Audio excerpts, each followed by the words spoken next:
welcome to the African Consciousness Truth Over Lies YouTube channel. Now, I know I have not done a video on this channel for quite a while. That's because I have another YouTube channel that's dedicated to targeted people, whistleblowers, uh, those who have been put into non-consensual illegal human experimentation in the U.S., those who have been put into psychological uh, non-consensual programs committed by the United States government, its security law enforcement agency, and with the aid of the financial and the religious institution.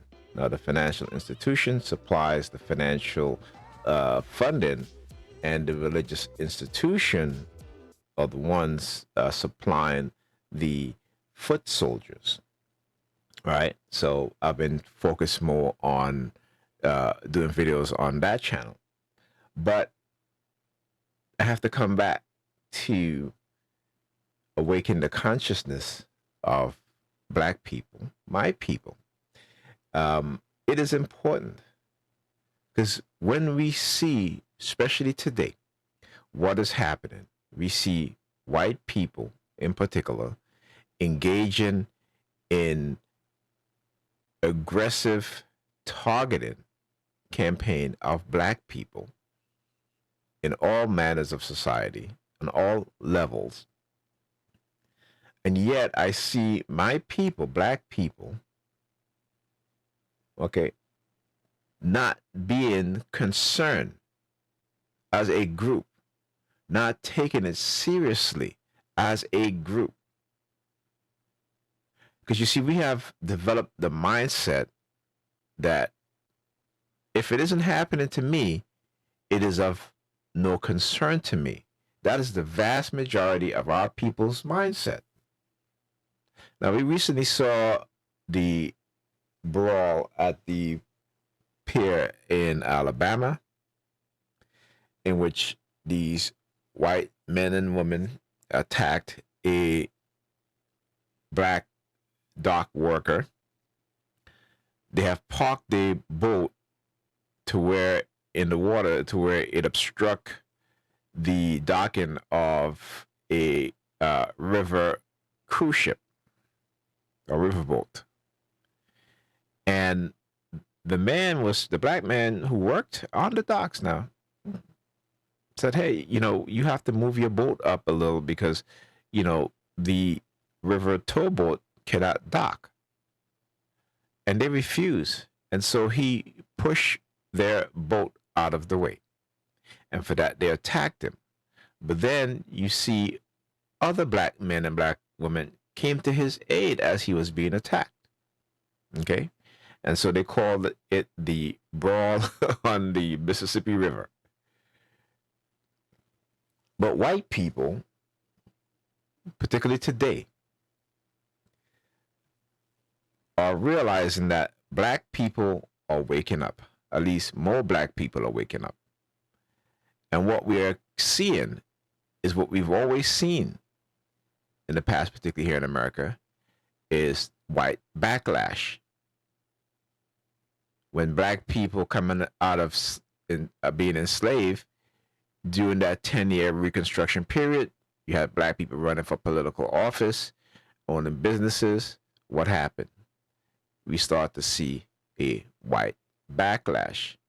The burning of Black businesses, Black homes, Black banks, the removal of Black politically elected officials.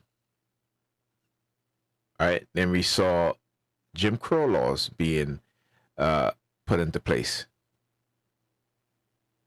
When Black people say, okay, you know what, we're going to build our own towns, our own cities. We need to go, we don't need to go over to the white part of town to go to the groceries or to go to the clothing store to buy clothes. We can do that on our own. And what happened? Because of the economic prosperity of those Black towns, again, we saw white backlash. the use of white women to lie on black men and black boys, and then angry mobs of white men, including uh, law officials, the military, destroying and burning down black towns, driving black residents from their home, killing thousands of black people, stealing their lands, stealing their bank account. See, white America has always had a problem with black people thinking for themselves, doing for themselves. You know, I posted a video on my Facebook page of a white man, and he says, you know, and of course, for those of us who are conscious of this, we already know this. But the ending of the civil rights movement, right? It wasn't because America had a conscience about what they were doing to black people. Okay? No. They saw an opportunity to steal wealth from black people. It wasn't because of white America's conscience. Okay? It was a plan to steal the economic wealth from black people. That's why you had the passing of the Civil Rights Bill. And when you look at affirmative action, the vast majority of people that have benefited from affirmative action were white women. Okay, not black people. Okay, and then every other ethnic group besides black people. When affirmative action was specifically done to redress the wrongs done to black people specifically. Go and read about it, and you'll see what I'm talking about. White America do not want black people to be economically independent. They have always sought to control black people in every facet of their lives. Conspiring, murdering, setting up, creating fake and false narrative about black people.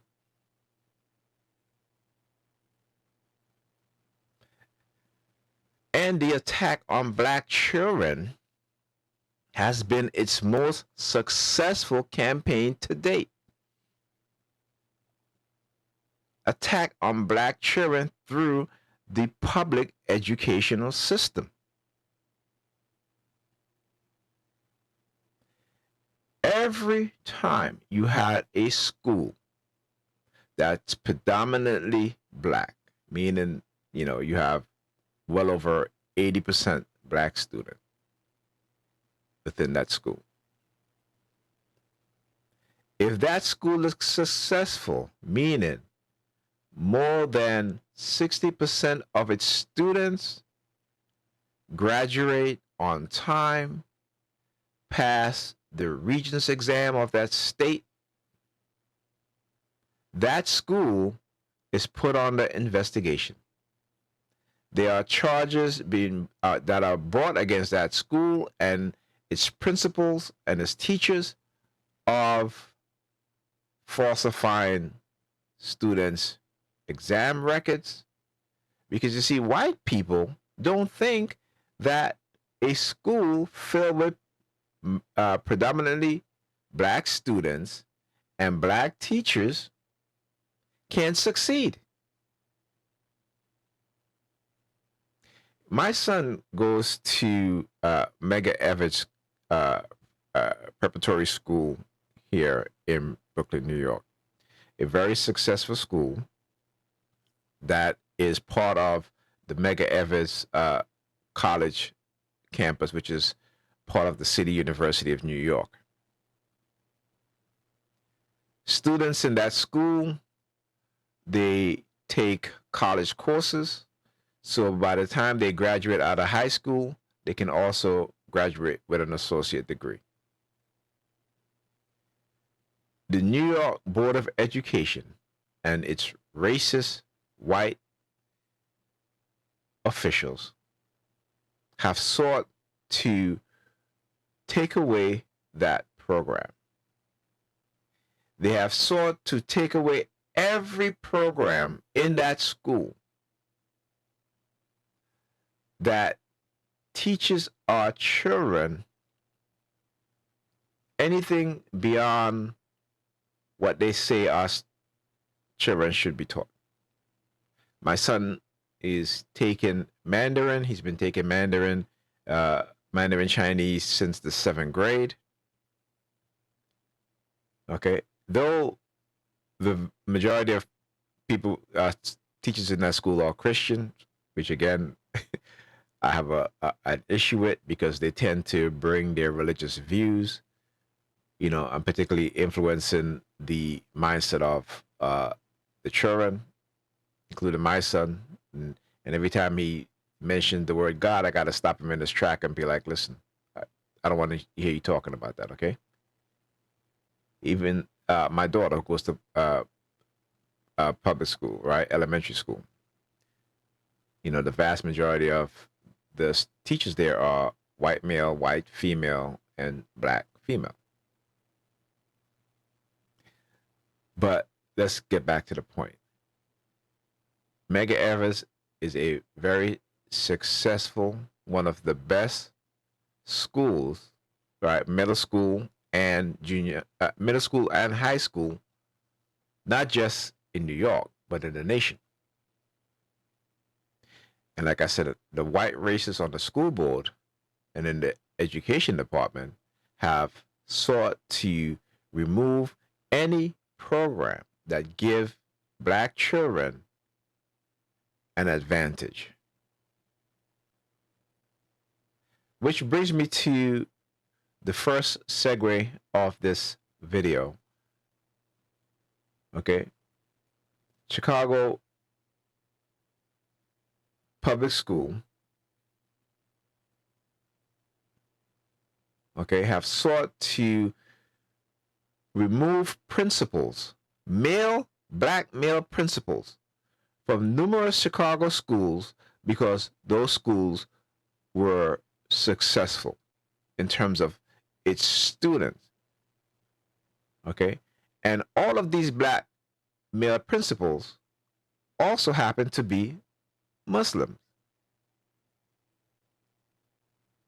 See, when you look at the public school system across America over the past 30, 40 years, I would say, they have sought to remove black male teachers, black male principals, because the white racists, they know that when you have black male teachers and black male principals running those schools, black boys, the majority of black boys, graduate high school. They do well in state exams.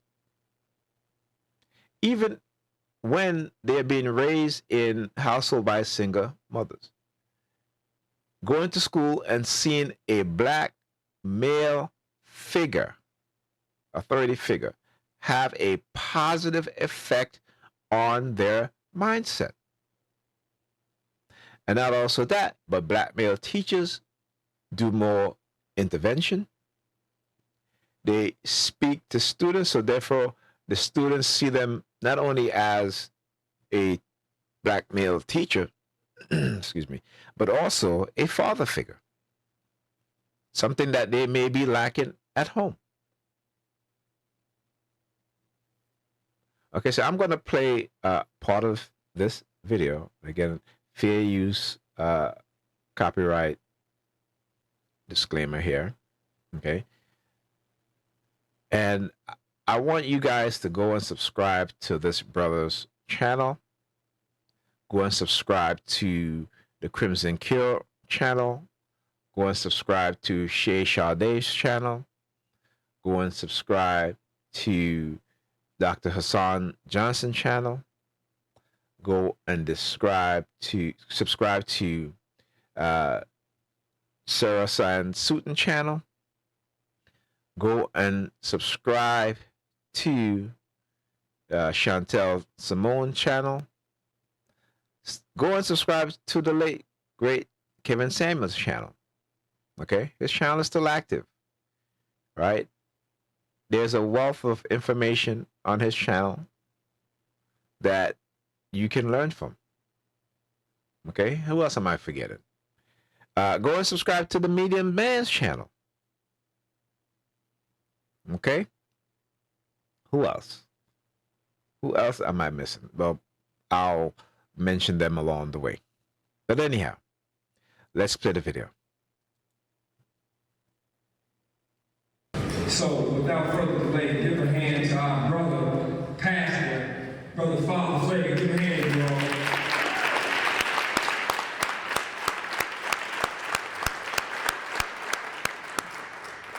Thank you, Brother Enoch, Mr. Ishmael, and all those who have gathered here tonight. We're happy to welcome you here and happy to host this event because we believe in what this event and this town hall meeting is about. We're here because whenever there is a hidden hand that seeks to assassinate a character and use lies to put forth personal agendas that's fueled by bigotry and fueled by racism, our job is to stand up. Our job is to expose it, and our job is to stop it. And that's why we're here tonight. We're here to let truth be told, because truth always will expose the lies, and truth will always rise up and will always win. So we're glad that you're here, and we've got this opportunity to hear the truth and to fight for it and demand that righteousness be done. So thank you very much. Because I want to make sure you all understand that Principal Muhammad, for several decades, worked in Chicago Public Schools, and he produced young people like the one I'm about to bring up that will let you know in a heartbeat the effect and the impact that he has had. So, with no further delay, please give a hand to our sister Amber so she can come up and give her testimony. Give her a hand, you all. I stand here not only as a community organizer, but also as a youth advocate and an alumni of both St. Sabina and CPS, where Mr. Muhammad was, where I was a student of Mr. Muhammad's. In a society where there are already a lack of resources and people who really care about our youth, I just don't understand how the decision to remove Mr. Muhammad was ever a consideration. A man who commits. You see, I'm going to just pause the video here, and the misconception or the belief that there is a lack of resources. So when I hear community organizers say these things, there's not a lack of resources. What it is, we have a lack of officials who have integrity, who are not racist on these school boards, on these community boards, on the police boards, within the state, local and state government agencies, who are non-racist, non-biased, non-bigoted, because we see that when it comes to schools where you have predominantly white students, there is no lack of resources. There is no lack of funding. They have funding. They have resources. You know, the Kerner Commission said in 1965 or 66 that America is headed towards two society, both separate and unequal. This was in the mid 60s. So those within the government agencies, they know this. They know that this is purposely done, the inequality, particularly when it comes to black people in the United States, the vast income inequality. They knew this. They were told this by other white people of good conscience. And they choose to ignore it because the vast majority of people within a U.S. government, whether they be Republican or Democrat, want to maintain a separate and unequal society. Okay? So I just wanted to say that. Educated and empowering, supporting and uplifting, and doing it with grace and love. There is not one student that he has taught, mentored, or led that will tell you they didn't feel the love he had for teaching, for community, and for the students. Everyone's quick to judge the youth and the violence when it comes to them. Yet you keep removing the resources and the people who really care and impact and change their lives. When is enough enough? We're over it and we're tired and justice, and we're going to get Mr. Muhammad. Okay, so I want to get to the part where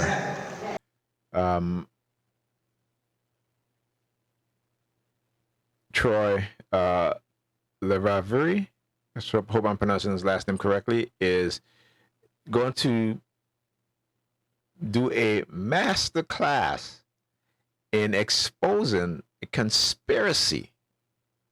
And I got to give this brother a round of applause. Because let me tell you, when I watched this video, man, I was impressed. This brother did his homework. Now, why hasn't this been spoken of more in the mainstream media? It's because they don't want us to focus on this. They don't want black people to come together to support one of our fellow brothers. And the use of religion is a tool to separate black people. So the fact that this brother is Muslim, the Christians wants no part of it. Oh, we don't want. He's a Muslim principal. Oh, so he's teaching about Allah. Right now, I have to say this: my Muslim brothers and sisters are the most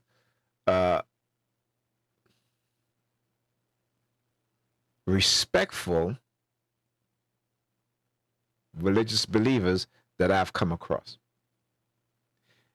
That even when they are principals of public schools, they don't bring their religious belief to try to indoctrinate their student, unlike the Christians. And this is why I have immense respect for our Muslim brothers and sisters, and specifically for the Nation of Islam. They don't try to indoctrinate you if that's not what you believe in. If you say, I heard you saying, my brother, but I don't believe in religion. That's fine. They're not going to hate you. Unlike these Christians, particularly the black ones, they're not going to try to slander your name, destroy your livelihood. And the mere fact that you have male Muslim principals in the Chicago public school system who have constantly proven themselves, who have turned out students that are learning, that are graduating, that are passing state exams, that's a no-no to the white racists sitting on the education school boards. And here's the thing. You have black Sambos within those schools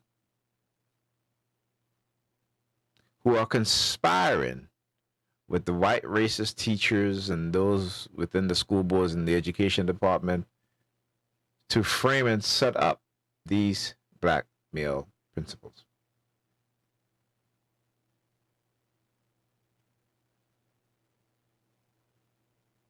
Okay, so let's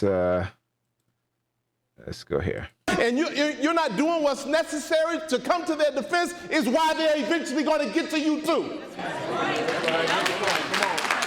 This brother is great. Let's go back to the very beginning, because I want you guys to hear. Good evening, beautiful people. I can't stay still. When someone is removed, you've seen principals removed before. There's a cloud put over their heads. A lot of other principals don't even want to be associated with them. Sometimes it's because they think maybe they did something. Other times they know they didn't do anything, but I don't want to be associated with them because they might come after me too. And that's perverse logic. The fact that you don't want to be associated with them and you're not doing what's necessary to come to their defense is why they're eventually going to get to you too.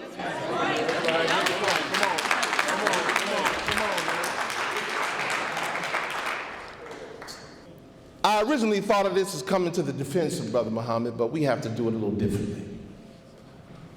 What's the best defense? Offense. A good offense.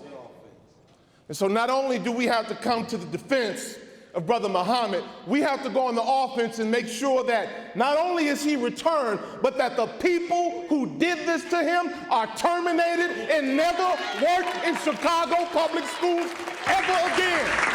Absolutely. I'm not playing. These are the people we have to go on the offensive against. We have to go on the offensive against Network Chief Devin LaRosa. We have to go on the offensive against Kishasha Williams Ford. We have to go on the offensive against the law department's investigator, Kelly Tarrant. We have to go on the offensive against her supervisors in the law department.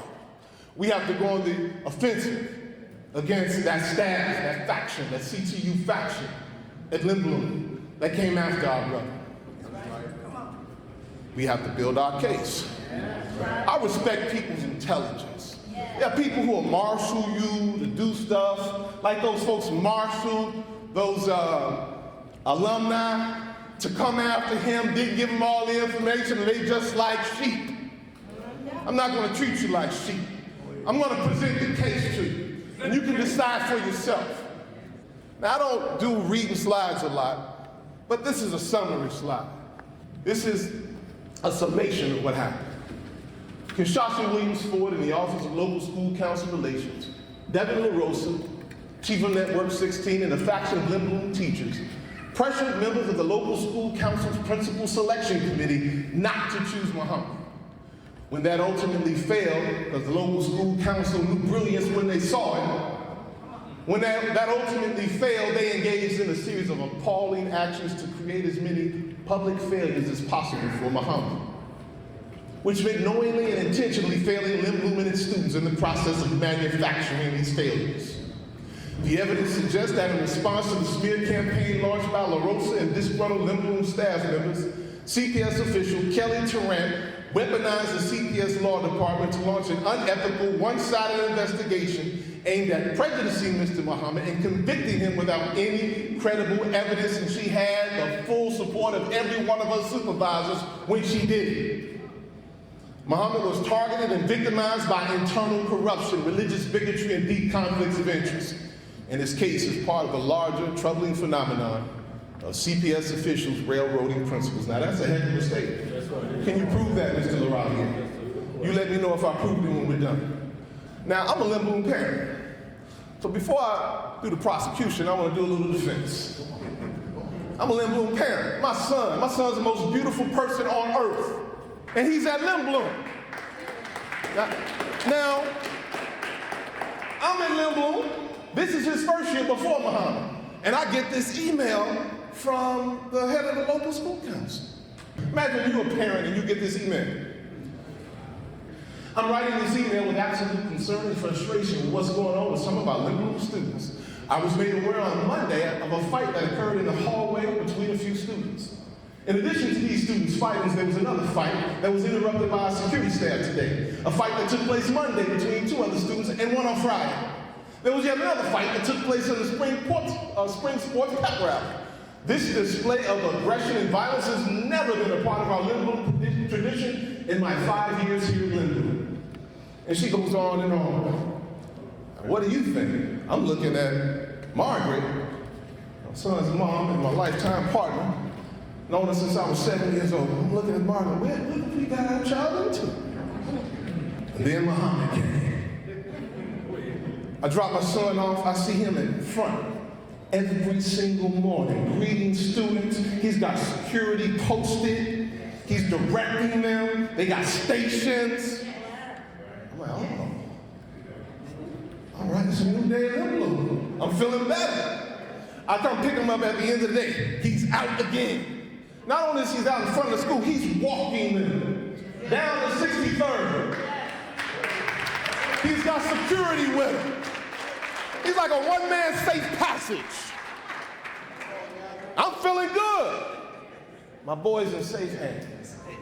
Everything's changed. The fight's drastically reduced. There's order. He beat out 11 candidates in the principal selection process.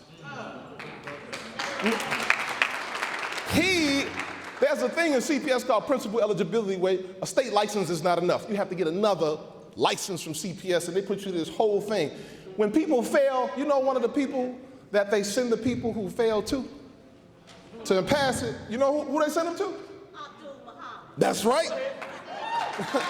That's who they send them to. And everyone he's taught and tutored has passed it on the first try. When he first came in, he asked for an audit. I want to look at the financials. All right, I'm like, okay, he knows what he's doing. Oh, and he engaged the parent and community like no one before him. I'll let him speak on that too. I don't know who's better at defending him, me or him. He's really good, and so he's going to join me in some of this because I think you should hear from him. So let's go back to the beginning before he was hired. Next slide. This is a Facebook chat, and it's exemplary of quite a few emails that went around when they were thinking about hiring our brother. The informant, that's some interesting language. The informant also said if you don't look or act like him being our brother, he will give them a hard time. They did not elaborate, but I took it as if you white or gay, watch out. No one want to go through this process again. Keep in mind, he belonged to the Church Nation of Islam. I really hope everyone is wrong. Happy Father Day. What's his religion got to do with it? Whoever he's talking to is asking the right question. He says, look at Nation of Islam. They hate the Jews, whites, and gays. Sick. This man is in the front office of Lynn Bloom as the a so-called confidential, and he's not the only one in that school with this kind of attitude. Confidential informant. Now, what do the racist police always use against black people? To illegally raid their homes, to kill them without cause, to traumatize, particularly in Chicago, where you had these raids early in the morning, going on for decades, traumatizing young black children, particularly young black male, have them lying on the floor. Children as young as 4 and 5 years old, lying on the ground with guns pointed to their heads. It is always the use of so-called confidential informants. And here we see the Chicago school system and its racist leaders using a confidential informant as a hit piece is being done against this principal and other. Now, he's just one that is able to have this level of notoriety, okay? And because he is one of the most upstanding member in the Chicago community. He is so well respected for his insight, his knowledge, that as you just heard Mr. Troy LaRiviere said that they send teachers to him so he can train them.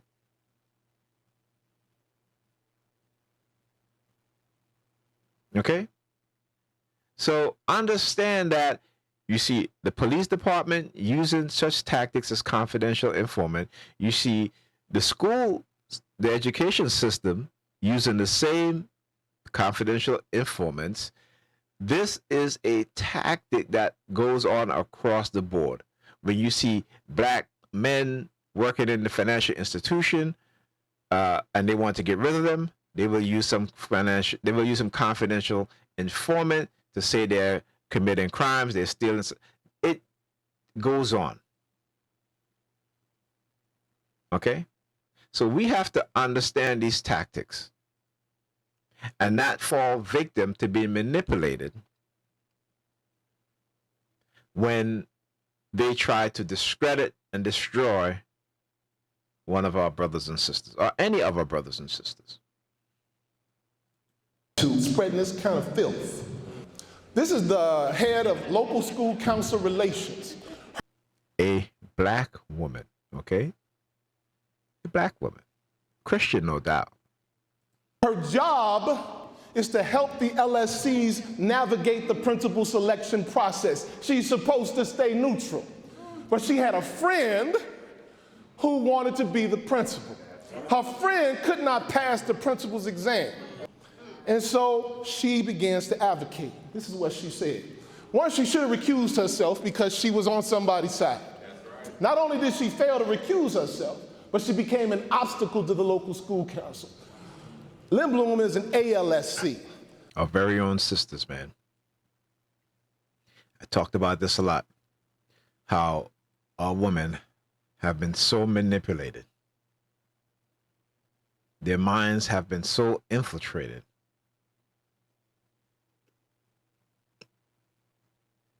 that they have become our enemies without even knowing it.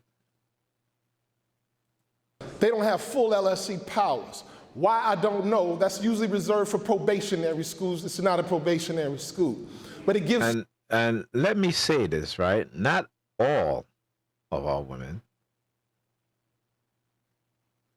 all right? But when I say this, I'm speaking about the Christian, indoctrinated, fanatical, religious mindset that the vast majority of our women have. Our women are the most religious women in America, particularly when it comes to Christianity, at 87%. Our men are the most religious group of men in America at 70%. You would think the people who gave us Christianity would be the most religious, but they are the least religious. At 50, for white men, it's 55%. For white women, I believe it's around 60, maybe 58%. Okay? Not even Hispanic men and women are as religious as, black men and black women.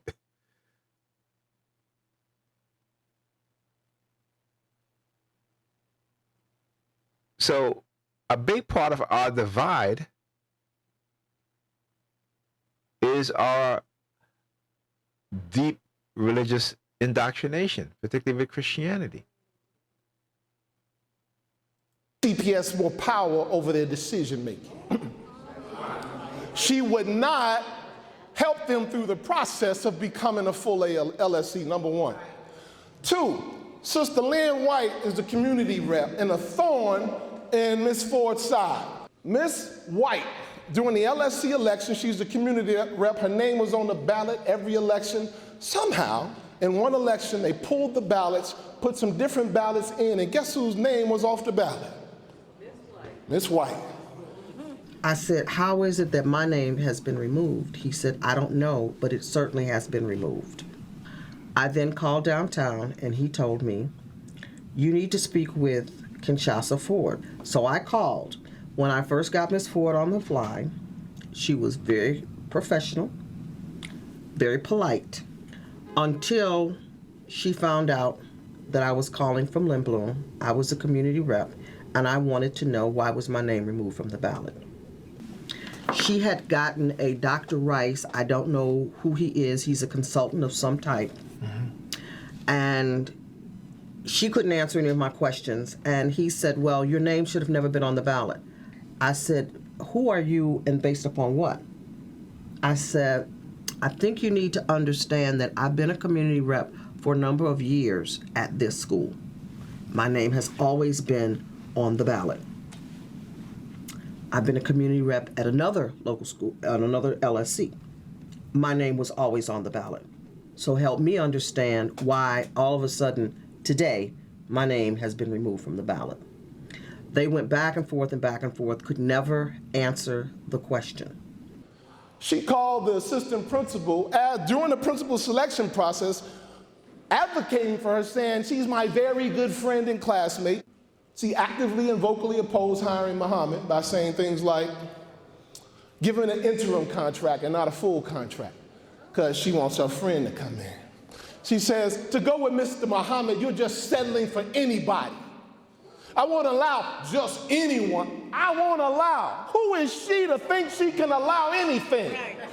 I won't allow.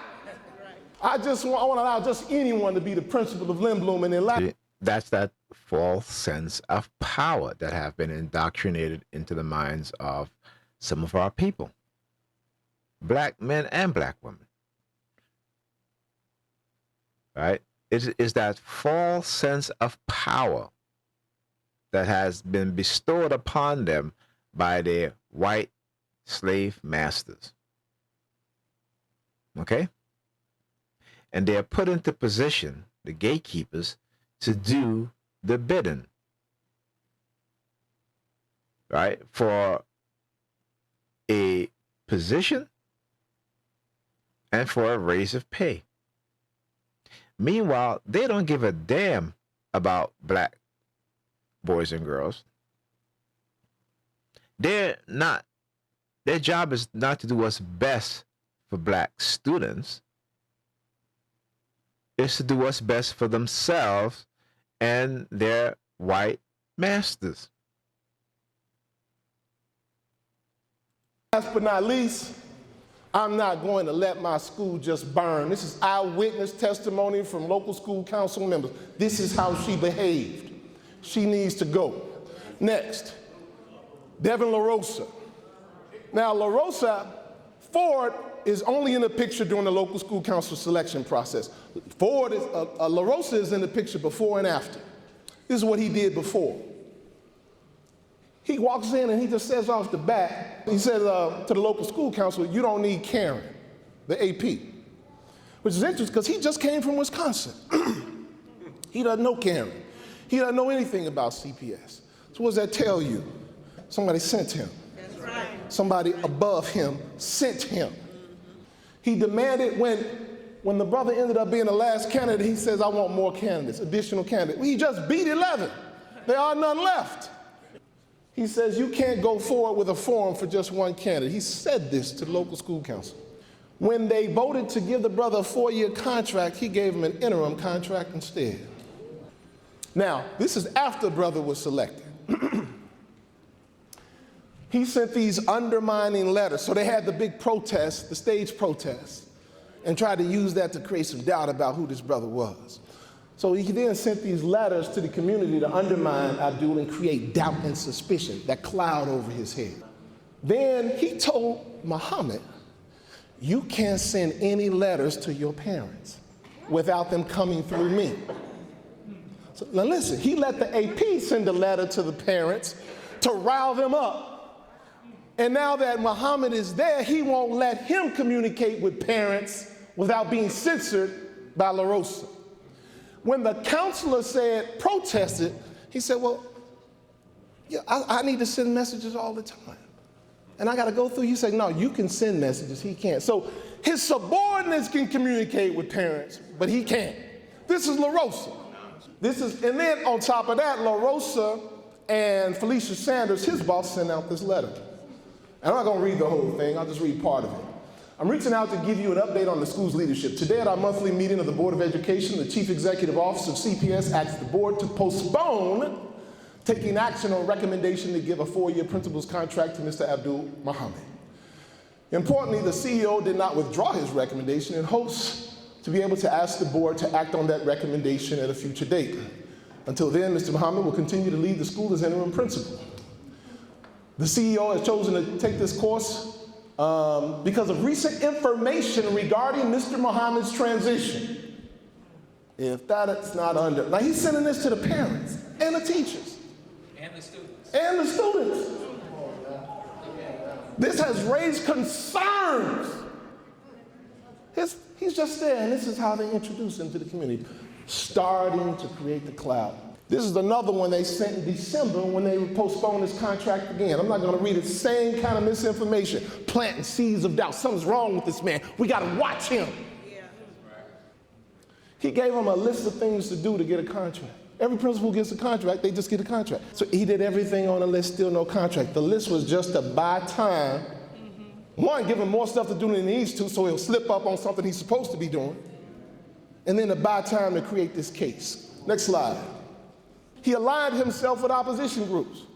He actively sought out people with complaints. When I was principal at Blaine, I told my parents, you got a complaint against the teacher, you better talk to the teacher. Don't bring it to me. Now, if you talk to the teacher and you can't get, then you can bring it to me. But the most important relationship is not your relationship with me. Your most important relationship as a parent is your relationship with your child's teacher, not your child's principal. Exactly. Now, my kids, particularly my two youngest, my son now, who is going into 9th grade, when he was at public school, PS6, he was being bullied, right, by the fanatical religious Christian fundamentalist parents, right, who, again, when you don't believe what they believe, they will not only sought to bully you as an adult, but also your children. This is the fanatical mindset of the Black Christians who are religiously indoctrinated into having this fanatical frame of mind. And I would talk to the teachers, right? But I will also instruct my son that, listen, go to any kid or kids that's bullying you, go to the teacher, which he always done. But then the teacher wouldn't do anything. Then it would escalate. It would start with the boys. When I go to the school, speak to the teacher, the next day, they will still continue to bully my son, go back, speak to the teacher again, and eventually I go and speak to the principal or vice principal in order to relay my concern. And it got to the point where I told the principal and the vice principal there that do not call me or his mother when he beat their asses, okay? Because my son don't start fights. Okay, I teach my kids not to bully kids. I teach my kids to stick up and stand up for kids that are being bullied, and which they have. Okay? So there was an incident where he was sitting on a ledge and a girl pushed him from behind and he fell on the concrete, broke his glasses, and scratched up his face. Okay? And I requested a meeting with her parents, but they didn't send her parents, they sent the grandmother. Because I want you to understand the cowardice of these people who use religion as a tool to justify bullying people, those who don't believe what they believe in, right? Because they are part of what I call a religious destructive cult. And so I spoke to the grandmother, okay, and and instead of speaking to her granddaughter and said, you shouldn't do that and don't do any more and apologize, she proceeded to tell me, just shit that's irrelevant. And I said to her, I don't really care. The fact is that you need to teach your granddaughter not to push anyone in the back, not just my son, but anyone. When somebody's sitting down on the ledge and you push them hard from behind, one, because the child is not expecting to be pushed, so when he falls, it's such a sudden and quick thing that was done, he has no time to try to protect himself from being injured. I said, that is something that you and her parents within your home should be teaching your children not to do. But I always speak to my kids and I say, listen, not every parent is teaching their children what I'm teaching you. Not to bully other kids, to be respectful, to go to the teacher, to stand up for other kids that you see that's being bullied. And, the funny thing is that both my kids, have stood up for their classmates who were being bullied by other kids. Okay. And so then again, they'll move from the boys to the girls, bully my son. And, he had enough and started fighting back. And then they stopped. Even when he was in, was it the beginning of his 8th grade year in school, I had to go up to the middle school again, McEvers, and speak to the teachers and even the principal. And I told them the same thing. I said, don't call me when he starts fighting back and beating their asses. And guess what? That's exactly what happened. I didn't receive a call, but the kid who started it, not only did my son beat his ass, which he should rightfully do so, okay, and they didn't call me. And I appreciated them for that. I really do, because they had come to an understanding that my son is constantly being bullied on purpose. And a lot of times it is the parent of these children that are instructing and allowing their kids to bully other kids. So since he gave that kid that ass whooping, he's never been in another fight. Right? No other kid bully him. As Black parents, particularly those of us who are not Christian, we have to teach our children to defend themselves. We cannot raise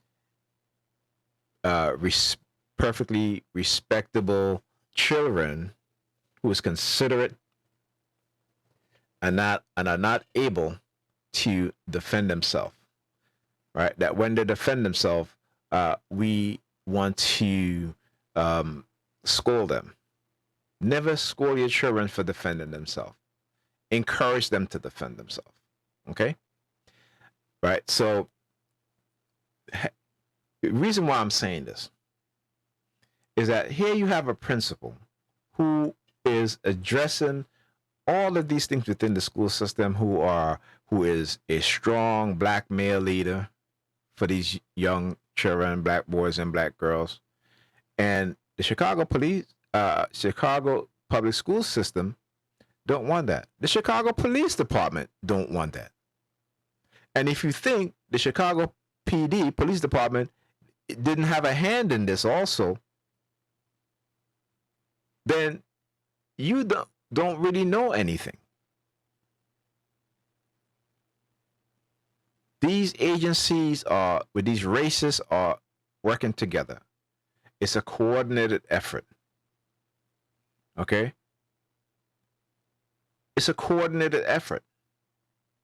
You always got to examine the entire thing and look at the invisible hand that is pulling the strings.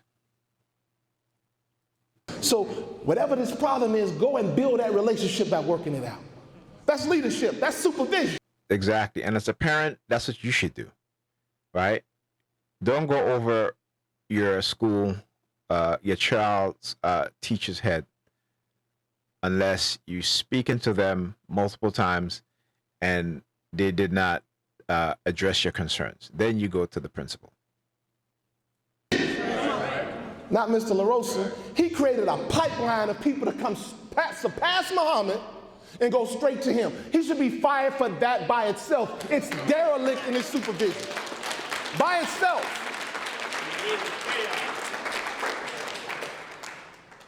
He sat in local school council meetings listening to things he knew were lies because Mr. Muhammad was, they were saying like he's not doing anything about special ed. Mr. Muhammad has loads of emails. The brother documents everything so well too, by the way. He has loads of emails showing he's talking to this chief about his efforts to solve this problem.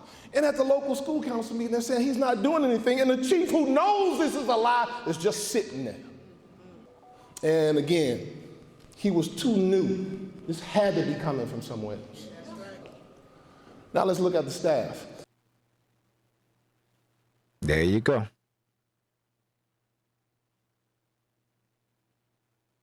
Christina Davis is the athletic director, and she is the woman that Brother Omari was telling you about that he met with, and who was saying that she was the ringleader, who wanted him, who was upset with him for following policy.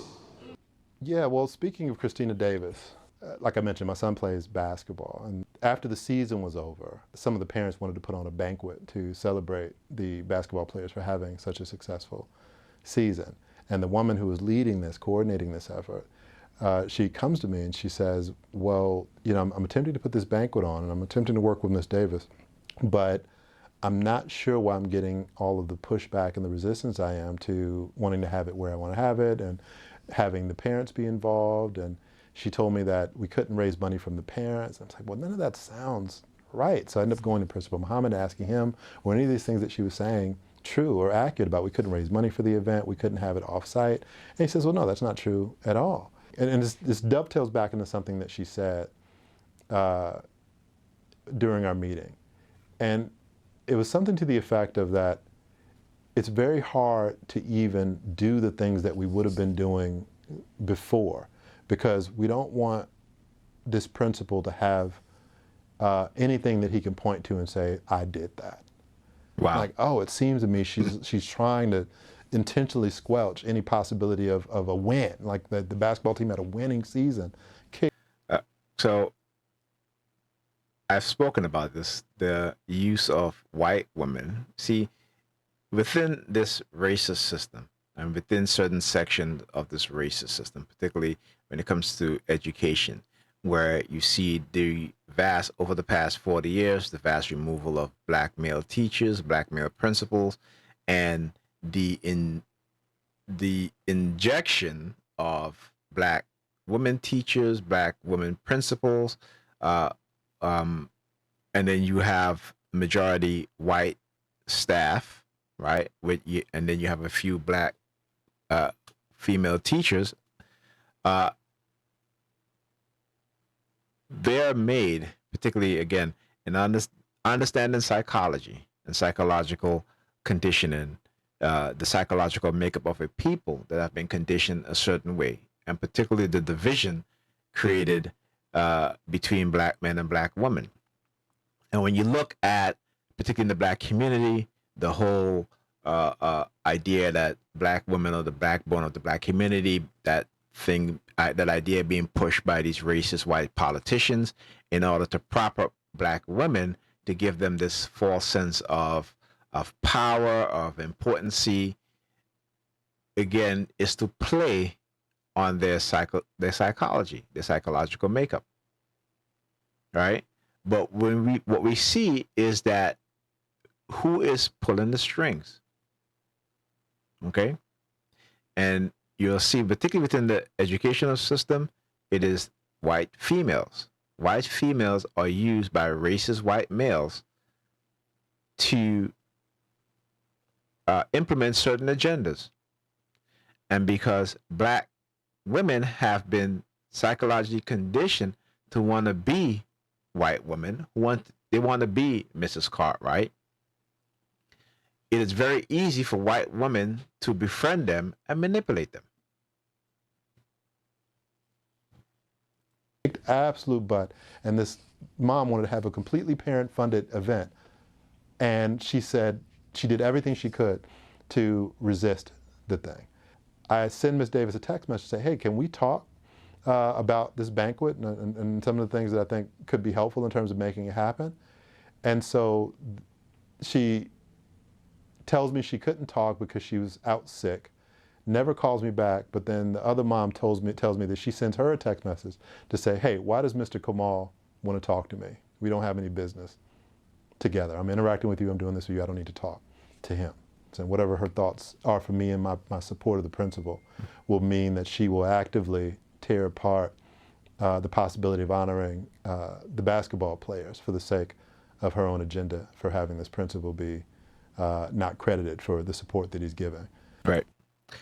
So whenever you have black male teachers, and see, white people know this, whenever you have positive black male figures within the black community, within the school system, where the majority of students are black, they know that it has a positive and long-lasting effect on the minds of young black children, particularly young black boys. So we have to understand, right, their tactics to destroy us and to destroy our children. But we walk around as if these things are not happening. These things are not taking place. Right? We have been conditioned with what is called learned helplessness. And unconsciously, we are behaving to that conditioning, where we are not being active in our children education, and particularly when you, for black women, they have created this abandonment mindset in their minds. So when it comes to particularly young black boys within the school system, public school, elementary school, middle school, high school, they're failing, right? Because 80% of young black children are raised in households run by single mothers. When I say single, I don't mean single in terms of with the relationship, but I mean that they are the only parent within that household, or I should say single household parent. They're the only parent in that household.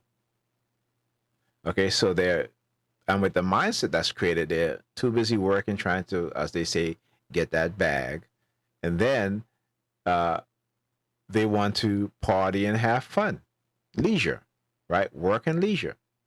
So what they do is that they psychologically abandon their children. Physically, they're there, but psychologically, they are not there for their children. And when you tell them, hey, maybe you need to spend some more time with your kids, their excuse is, well, I work all the time and I take care of my kids. No, you maintain your kids. That's not taking care of your kids, right? So it's more than just putting a roof over their head, buying their clothes. It's about spending time with them, doing the things that you need to do as a parent to create a psychologically balanced child or children. And this is what they seem to not understand because they have been conditioned to ignore that. Right? So this is why they continue the materialism and the materialistic training and mindset and passing it down to their children. So they figure, well, I can make my child happy by buying him or her expensive clothes. No, when they wouldn't even invest in a laptop for their child. They wouldn't even invest in a desktop computer for their child. Okay? So understand this mindset that's created that has put our children at a disadvantage. Us as well, as adults, right?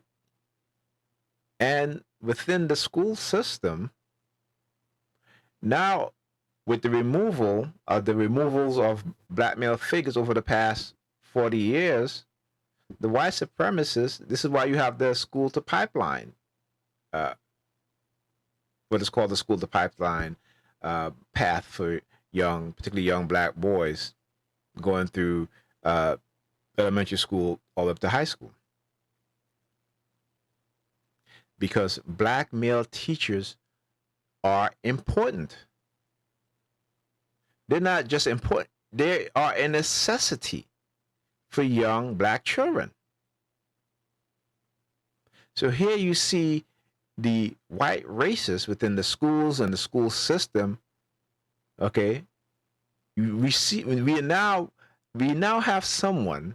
Okay, and like I said, this brother, amazing. Everyone should subscribe to this brother's channel because this brother is breaking it down how this racist system works, particularly within the school system, the education department, right? The school itself, the teachers, okay? The school boards. I mean, this is beautiful. The way how he exposed us. When you look at that in totality, and you have someone who's so set on her own agenda or his own agenda to oust a principal such that you would rail against an event that's designed to honor our athletes, our student athletes. Yeah, because they're black, so they don't care. You think if these students were white, if these athletes were white, that this would happen? Absolutely not. And mind you, this is just one principal. There are, I believe, 6 other male principals that they have removed or sought to remove within the past year or two. Without any awareness or wherewithal or care or concern for that, the ones who really suffer are the boys, are the students. And you really think that by virtue of trying to further your own personal agenda that you're not hurting them, that you're not damaging them. It's just beyond anything that I can comprehend. And I just shudder to think that this is somebody who has a real responsibility and real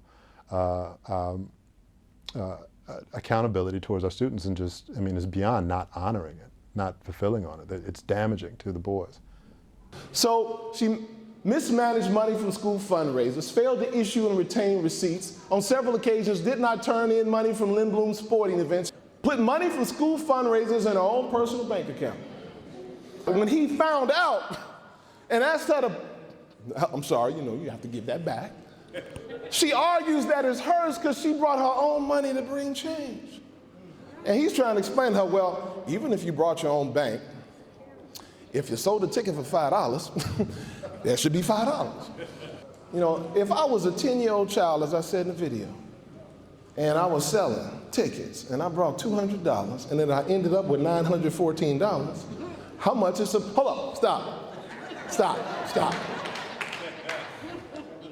All right. Who's a kid in here that's halfway decent in math? I want a child. You here? Okay. You go to, you bring $200 of your own money. And then you're selling tickets and you're giving change with your own money. At the end of the day, you don't have $200 anymore. You have $914. How much money goes back to the school? He said $714.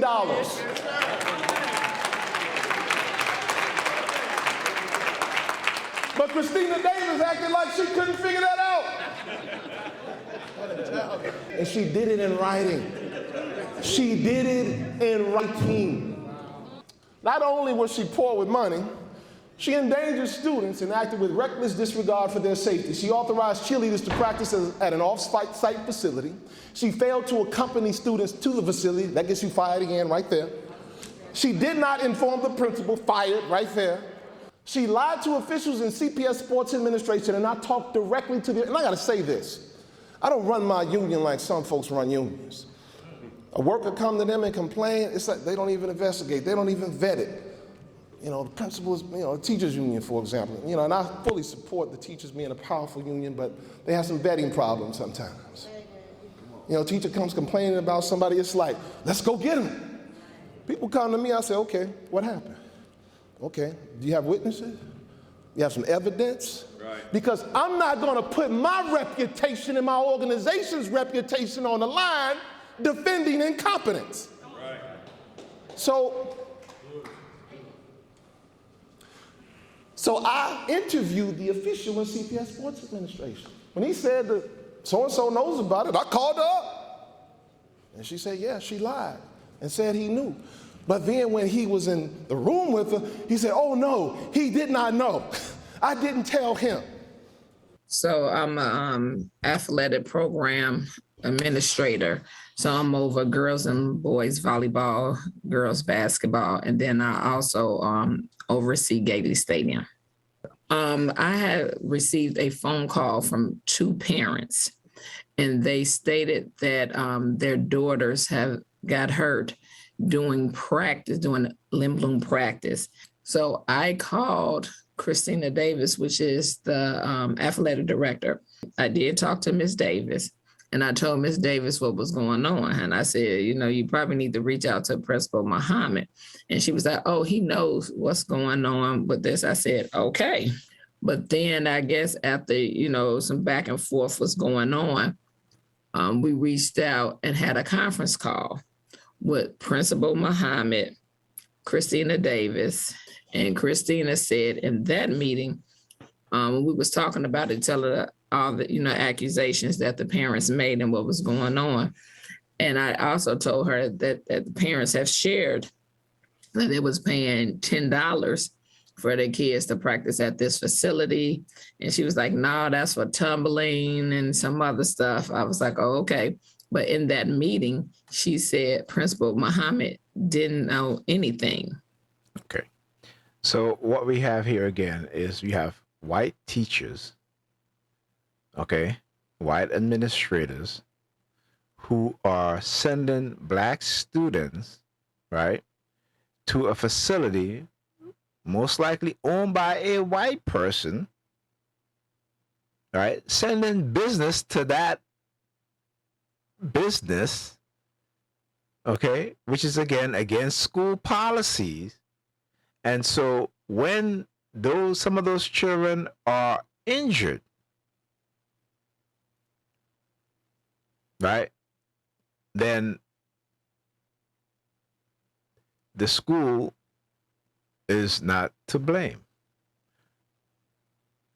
But again, which they're not supposed to do. Okay, because then who's at that facility providing any sort of safety training to those students? And the fact that she did not even accompany the students there, right? So which means no adult accompanied the students there so they can practice. Now ask yourself this: would this happen if the vast majority of that school students were white. And so I didn't say that. I'm just looking. I'm like, and this was on a conference call. I said, no, that's not what she was telling me earlier. No, when we spoke. And the blatant lies of white women on black men. The blatant lies. We see too many times white women calling the cops on black men, claiming that they're assaulting them, and it's not true. Nothing has changed except for the times. Okay? But we like to walk around as if, you know, and particularly those that live in so-called liberal cities, right? Democratic cities, a democratic state. You know, the word Democrat have been so conditioned into the mind of black people, particularly in big cities, that it erases any idea or thought of that democratic states can be highly racist also. She said that he knew, but once he got on the phone call with all of us on there, Ms. Davis said he didn't know anything about it. And she said that on 2 occasions. What reason would she have to be dishonest? Sometimes they probably think we're not going to call the principal, and she's just maybe she was trying to get ahead of it. I really don't know. Is she supposed to tell the principal? And maybe she was telling you what she knew she should have done? Is that something they're supposed to do? Are they supposed to tell the principal about these kind of things? You know what? You should tell your principal if you have teams practicing offsite, just in case something happens, so they will be aware of it. Now, you should. Lying to investigators, fired. Several students were injured at the facility. Next, Davis failed to document student injuries. All of this, if you're a principal, you're out. Especially a black principal. A white teacher? I don't know. You got a chance. Yep. So let me end the video here. You guys can go look at the entire video. This is a masterful work by Troy LeRiviere. And again, you know, when we continue to see these things, particularly the attack on black males, right? Whether they're young black boys or young black men or even older black men, the attack is always continuous and always ongoing. Okay? And why hasn't this made, nationwide news coverage? I mean, you have NBC Chicago reporting on this, but imagine if this was to happen in a white school. The outrage, the outpouring of support for that white male principal. But because he's a black male principal and because he's Muslim, black people, we want to keep our distance, right? We want to keep our distance because too much of us are indoctrinated Sambos who are indoctrinated with the Christian belief system. All right. And because we so want to bring Christianity back into the school system, that we are willing to become silent, or we are willing to be silent when a brother or a sister is being done wrong. Right. And we will accept it based on the fact that they're not Christian, they're Muslim, or they're whatever else. This is our destructive mindset. Okay? And, I just had to do this video just to speak on this. Because this is another example And it shows just how fractured we are as a people. So how are we going to make things better for a future generation of black people, regardless of whatever religious affiliation they belong to? See, we are the only group of people on the planet, okay, who put our blackness last, who put our ethnicity last. The only group of people who does that. And it's one of the reasons why we remain at the bottom, even within our own society, even within our own countries, where you have countries that's predominantly black, run by black people. And you have a few shining hope of countries, Ethiopia, Rwanda, okay,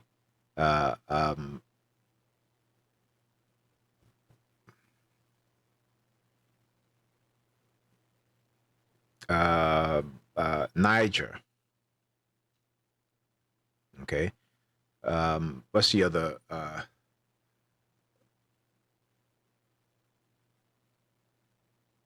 I can't remember the name of the other African country, but you have a few shining examples of black countries that are starting to put their people, their Africanness first, ahead of their religious belief system.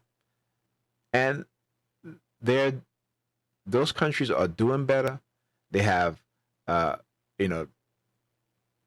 more emotionally well-being individuals within the society. The society are clean. The poverty level has gone down. This is what we as a group of people, black people, need to do. Every other group of people do that, except for us. And here in America, where we have, this continuously attack on black people by these white races, the sad part about it is that you have black people attacking each other based on their religious belief. I will even side with the white racists because, you hear some of them say it, well, thank God for slavery, because if our ancestors wasn't enslaved, I would know Jesus. This is the brainwashed mindset that we have as a people. And this is why we continue to sink to the bottom of, particularly in this society in America. And we'll continue to do so until we give their racist religion back to the oppressor. Learn your history, our African history, true history, not the lies, the deception, the distortion that's being told. Okay? You should be reading books by black authors, history books, right? Research books on African culture, ancient African culture, African belief system, and take pride in yourself. Be proud of who you are as a black individual, not as a Christian, but as an African. Start to change your mindset. Develop an African-centered way of thought. If we don't do this, we will continue to be complicit in our people's destruction. Okay? So, with that being said, stay tuned for the next video, which I'm going to dive into the wicked and outrageous act of police misconduct against black people, and what we're starting to see now is that the police, particularly white police officers, are now starting to exert their power on white male and female, right? So again, when they are silent to the misdeed and to the murder of black people, I'm talking about white people, that is, that what they are doing is creating within the minds of these police officers a more darker personality trait or type, and where it will get to a point where they're going to stop looking at white people as just like me, and they're going to place their power and authority over these said white people. And we start to see that happen. Okay?